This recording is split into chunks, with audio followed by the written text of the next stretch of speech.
அனைவருக்கும் வணக்கம். Maithri movie makers தயாரிப்பில் சுகுமார் இயக்கத்தில் தேவி ஸ்ரீ பிரசாத் இசையில் வந்துள்ள படம் புஷ்பா 2 தி ரூல். இதில் முக்கிய நடிகர்களாக அல்லு அர்ஜுன், ரஷ்மிகா மந்தானா, பகத் பாசில் நடித்துள்ளனர்.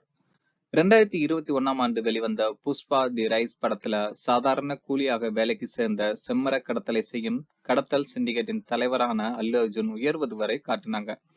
செம்மர கடத்தல தடுக்க வரும் எஸ்பி பகத் பாசிலுடன் அல்லு அர்ஜுனுக்கு ஆரம்பமாகும் மோதலுடன் முதல் பாகம் நிறைவுக்கு வந்துச்சு. இந்த இரண்டாம் பாகத்துல அல்லு அர்ஜுன் மற்றும் பகத் பாசில் மோதல் ஒரு பக்கம் இருக்க, மாநிலத்தின் முதல்வரையே மாற்றக்கூடிய சக்தியாக அல்லு அர்ஜுன் எப்படி வளர்றாரு அப்படிங்கிறத கதையா வச்சிருக்கிறாங்க. முதல்வராக இருக்கும் ஆடுகளம் நரேனை சந்திக்கும் போது அவருடன் தனது கணவர் அல்லு அர்ஜுன் ஒரு புகைப்படம் எடுக்கணும் அப்படின்னு ஆசைப்படுறாரு ரஷ்மிகா மந்தானா. ஆனால் கடத்தல்காரனுடன் புகைப்படம் எடுப்பதா அப்படின்னு மறுக்கிறாரு நரேன். அதனால தங்கள் சிண்டிகேட்ல ஒருவராக இருக்கும் எம்பி ராம் ரமேஷ முதல்வராக்குறேன் அப்படின்னு களத்துல இறங்குறாரு அல்லு அர்ஜுன். அதற்காக 2000 டன் செம்மரத்தை கடத்தும் வேலையை ஆரம்பிக்கிறாரு. அந்த கடத்தல் நடந்துச்சா, ராம் ரமேஷ் அல்லு அர்ஜுன் முதல்வர் ஆக்கினாரா அப்படிங்கறதுதான் இந்த இரண்டாம் பாகமான புஷ்பா தி ரூல் படத்தின் கதை. முதல் பாகத்துல அல்லு அர்ஜுன் ராஷ்மிகா காதல், அல்லு அர்ஜுனின் படிப்படியான வளர்ச்சி, மற்ற கடத்தல்காரர்கள் என பயணித்தது கதை. இந்த இரண்டாம் பாகத்துல அல்லு அர்ஜுன் ராஷ்மிகாவின் கணவன் மனைவி பாசம், மாநில முதல்வரையே மாற்றக்கூடிய அதிகார பலம், குடும்ப சென்டிமெண்ட் என பக்கா கமர்ஷியல் மசாலாவை கொடுத்திருக்கிறாரு இயக்குனர் சுகுமார். முதல் பாகத்தை விடவும் இந்த இரண்டாம் பாகத்துல அல்லு அர்ஜுனின் ஹீரோயிசம் தெறிக்க விடுது. சண்டை காட்சிகள் ஒவ்வொன்றும் தெலுங்கு சினிமாவில இதுவரை பார்க்காத அளவுக்கு அதிரடியா இருக்கு. புஷ்பா கதாபாத்திரத்துல மனைவிடம் பிளவராகவும், பகத் பாசிலுடன் ஃபயராகவும், எம்பி, முதல்வர், மத்திய அமைச்சர் உள்ளிட்ட அரசியல்வாதிகளுடன் வைல்டு ஃபயராகவும் அதிரடி காட்டுறாரு அல்லு அர்ஜுன். முதல் பாகத்துல கொஞ்ச நேரமே வந்த பகத் பாசில் இந்த இரண்டாவது பாகத்துல முக்கிய கதாபாத்திரத்தில் நடிச்சிருக்கிறாரு. அவருக்கான முடிவு மட்டும் ஏற்றுக்கொள்ள முடியாதபடி இருந்தாலும் அதிரடி பலம் வாய்ந்த அல்லு அர்ஜுனை எதிர்ப்பதுல தனது அதிகார பலத்தை அட்டகாசமா பிரயோகிச்சிருக்கிறாரு.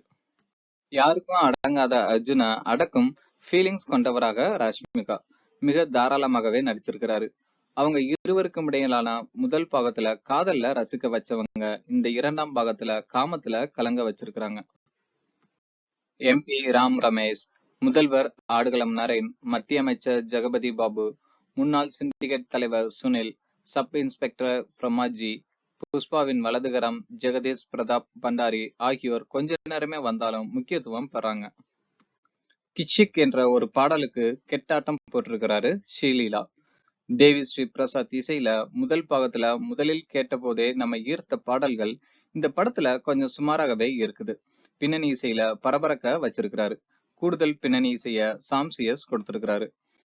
மிரோஸ்லா குபா புரோசிக் ஒளிப்பதிவு படத்தின் பிரம்மாண்டத்தை இன்னும் கூடுதலா காட்டுது.